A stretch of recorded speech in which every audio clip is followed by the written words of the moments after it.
வணக்கம். நீங்க மேச ராசியிலிருந்து மீன ராசி வரைக்கும் எந்த ராசியில் பிறந்திருந்தாலும் நான் சொல்ற பிரச்சனை தான் உங்களோட தூக்கத்தை கெடுக்குது, உங்க நிம்மதியை தொலைக்குது, உங்களோட வளர்ச்சியை தடுக்குது, உங்க அமைதியை குலைக்குதுன்னா இந்த வீடியோ உங்களுக்கானது. இந்த ஷார்ட் வீடியோ நான் சொல்லக்கூடிய இந்த பிரச்சனை உங்களோடதுன்னா உறுதியான தீர்வோட இந்த வீடியோ உங்களுக்கு இருக்கிறது. அற்புதமான வாய்ப்புகளை ஆண்டவன் ஒரு சில நாட்களில் கொடுப்பதே நம்மளுடைய சிக்கலை சரி செய்வதற்கு தான்.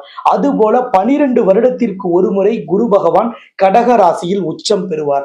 அந்த உச்சம் பெறும் அந்த வருடத்தில் ஒரே ஒரு நாள் குரு பூர்ணிமா நாள். அந்த குரு பூர்ணிமா நாள் என்பது வருடத்திற்கு ஒரு முறை வரும். ஆனால் குரு உச்சம் பெற்று குரு பூர்ணிமா நாள் வருவது என்பது 12 ஆண்டுக்கு ஒரு முறை. குரு பூர்ணிமா என்பதே குருவின் அருளை பரிபூரணமாக பெறுவதற்கு. இந்த குரு அருள் எதற்கு வேணும்? குரு அருள் யாருக்கு கிடைக்குதோ அவருக்குத்தான் திருமகளான மகாலட்சுமியின் அருள் கிடைக்கும். அப்ப இந்த குரு பூர்ணிமா நாளும் குரு உச்சம் பெற்ற நாளும் அன்றைய தினம் புதாதித்ய யோகமும் இருக்கு. அதாவது சூரியனும் புதனும் ஒன்றாக குரு இருக்கக்கூடிய கடகராசியிலே இணைவதற்கு பெயர் புதாதித்ய யோகம். அப்ப புதாதித்ய யோகமும் நிறைந்த நாள், பௌர்ணமியும் சேர்ந்து வரக்கூடிய இந்த நாள் உங்களுக்கான தீர்வை தரக்கூடிய நாள். இந்த நாள்ல நம்ம என்ன செய்யணும் அப்படின்னா, இந்த சுக்கிரன் அப்படிங்கிற கிரகம் தான் 12 ராசிக்குமே கலத்திரம்னு சொல்லக்கூடிய கல்யாணத்தை குறிக்கக்கூடிய கிரகம். அப்ப திருமண வாழ்க்கையில சிக்கல் இருக்கு, திருமண தடை, திருமண உறவில் விரிசல் அல்லது டைவர்ஸ் கேஸ்ல உங்களுக்கு சாதகமான தீர்ப்பு வரணும், முதல் திருமணம் ரத்தாகி 2வது திருமணத்துக்கு ஒரு நல்ல வரன் அமையணும் அப்படின்னு எதிர்பார்க்கிறவங்களா இருந்தா இந்த ஒரு நாளை நீங்க தவற விடாதீங்க. ஆடி மாதம் வரக்கூடிய இந்த குரு பூர்ணிமான்னு சொல்லக்கூடிய பௌர்ணமி நாள் தான் அந்த விசேஷமான நாள். இது ஜூலை மாதம் 29ஆம் தேதி புதன்கிழமையில தான் இந்த நாள் வருகிறது. இந்த நாளை தவற விட்டுட்டா திருமண உறவில் இருந்த விரிசல், திருமண வாழ்க்கையில் ஏற்படக்கூடிய தாமதத்தை நீக்குவதற்கு இதைவிட ஒரு விசேஷமான நாள் நமக்கு அமைவதற்கு வாய்ப்பே இல்லை. 12 ஆண்டுக்கு பிறகு கடவுள் கொடுத்த இந்த வாய்ப்பை கடைசி வாய்ப்புன்னே சொல்லலாம். ஏன்னா இது போன்ற சிக்கல்களுக்கு கடைசி பரிகாரமாக சாஸ்திரத்தில் சொல்லப்பட்டிருக்கிறது சுயம்வர கலா பார்வதி ஹோமம். இந்த ஹோமத்தை கடவுள் மனிதர்களுக்காக செய்து காட்டியது. அதாவது பார்வதி தேவி சிவபெருமானான ஈசனை திருமணம் செய்து கொள்வதற்காக இந்த ஹோமத்தை முதலில் நடத்தி பக்தர்களுக்காகவும் தன் பிள்ளைகளுக்காகவும் வழிகாட்டிய பரிகாரம். கடவுள் மனிதருக்காக செய்து காட்டிய ஒரு ஹோமம்னா அது இந்த ஹோமம் தான் எனக்கு தெரிஞ்ச வரைக்கும். அப்படிப்பட்ட இந்த சக்தி வாய்ந்த ஹோமத்திற்கு பெயரே கடைசி பரிகாரமாக சொல்லப்பட்டிருக்கு. இந்த ஹோமத்தை எங்கே செய்வது விசேஷம்? இதை ஒரு கோவில்ல செய்யலாம், மண்டபத்துல செய்யலாம், எங்க வேணாலும் செய்யலாம், எல்லா இடத்துலயும் செய்யறாங்க. ஆனால் கலத்திர காரகன்னு சொல்லக்கூடிய சுக்கிரனின் அதிபதி யாரு கடவுள்னா மகாலட்சுமி. அப்ப குரு அருளோடு இருக்கக்கூடிய அந்த குரு பூர்ணிமா நாளில் திருமகளான மகாலட்சுமியின் அருளோடு அவர் கலத்திர காரகனாகவும் இருப்பதால் அங்கே செய்வது விசேஷம். 100% உறுதியான பலனை உடனடியாக தரும் ஒரு சக்தி வாய்ந்த பரிகாரத்தை சக்தி வாய்ந்த ஆலயத்தில் செய்வது விசேஷம்.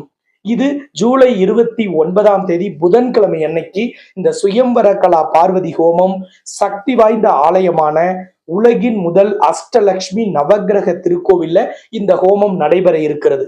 இது தமிழ்நாட்டுல சேலம் மாவட்டம் தலைவாசல்ல இந்த ஆலயம் அமைந்திருக்கிறது. இந்த ஆலயத்துல இந்த ஹோமத்தில் கலந்து கொள்ளும் பொழுது உங்களுக்கான இந்த சிக்கல்கள் அனைத்துமே முழுமையாக நீங்கும். 100% உடனடியாக நீங்கும் ஒரு உறுதியான வழிபாடு. கடவுள் உங்களுக்கான குறைகளை தீர்ப்பதற்கு தான் இது போன்ற யோக நாட்களையும் இது போன்ற விசேஷ நாட்களையும் நமக்கு அமைத்து தருகிறார். அப்ப அதை சரியாக பயன்படுத்தும் பொழுது உங்களுக்கான வெற்றி உறுதி செய்யப்படும். இந்த காலகட்டத்தில் சனி வக்ரம் பெற்றிருப்பது இன்னும் விசேஷம். இந்த வக்ரம் பெற்ற சனி ரிஷப ராசியை பார்ப்பதால் இந்த ரிஷப ராசியின் அதிபதி சுக்கிரன், சுக்கிரனோட அதிதேவதை கடவுளில் தாய் மகாலட்சுமின்னு சொல்லிட்டோம். அப்ப சனி வக்ரம் பெற்றிருக்கும் இந்த காலகட்டத்தில் செய்யும் எந்த வழிபாடும் பிரார்த்தனையும் பரிகாரமும் பூஜையும் உங்கள் குலதெய்வத்தின் ஆசீர்வாதத்தோடு நிறைவேறும். அப்ப குலதெய்வத்தின் ஆசீர்வாதமும் குருவின் அருளும் புதாதித்ய யோகமும் குரு பூர்ணிமா நாளும் குரு உச்சம் பெற்றிருக்கும் நாளும் ஒன்றாக இணையும் அதி உன்னதமான 12 ஆண்டுக்கு பிறகு கிடைக்கும் இந்த அற்புத நாளை சரியாக பயன்படுத்தும் ஒவ்வொருவரின் வாழ்க்கையிலும் இந்த சிக்கல்கள் இனி இல்லை, இந்த தடை இனி இல்லை. இந்த ஹோமத்தை தொடங்கி வைப்பதற்காக அன்றைய தினம் ஆலயத்திற்கு நானும் நேரில் வருகை தருகிறேன். நாம் எல்லோரும் ஆலயத்தில் சந்திக்கலாம். இந்த மாதிரி ஒரு அற்புதமான யோகங்கள், அதி உன்னதமான விசேஷ நாட்கள், இது எல்லாத்தையும் கணிச்சு நான் உங்களுக்கு சொல்ல முடியும். கடவுள் என் வழியாக உங்களுக்கு ஒரு தகவலை தெரிவிச்சிட்டார். அப்ப உங்க சிக்கல் தீர்வதற்கான வாய்ப்பை கடவுள் கொடுத்துட்டார். அதை பயன்படுத்திக்கிறது உங்க கையில தான் இருக்கு. அந்த ஒரு நாளை என் வாழ்க்கையில சிக்கல் சரி செய்ய பயன்படுத்திக்கணும்னு நீங்க முடிவு செய்யணும்.